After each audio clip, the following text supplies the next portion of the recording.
এক গ্রামে এক মধ্যবিত্ত ব্রাহ্মণ হরিহর চাটুর্যে তার পরিবার নিয়ে বসবাস করত।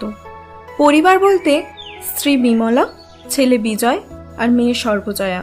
কিছু পুজোপাঠ আর সামান্য কিছু জমিতে চাষবাস করে কোনো রকমে দিন কেটে যেত।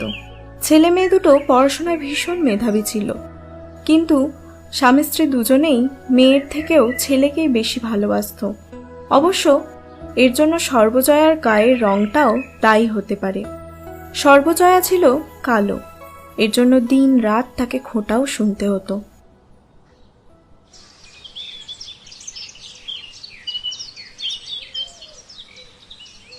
এই বিজয়, বিজয় কই রে, শুনছিস?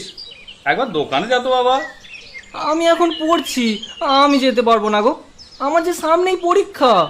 আচ্ছা আচ্ছা আচ্ছা, ঠিক আছে, তুই মন দিয়ে পড়াশোনা কর, তোকে আবার মস্ত ডাক্তার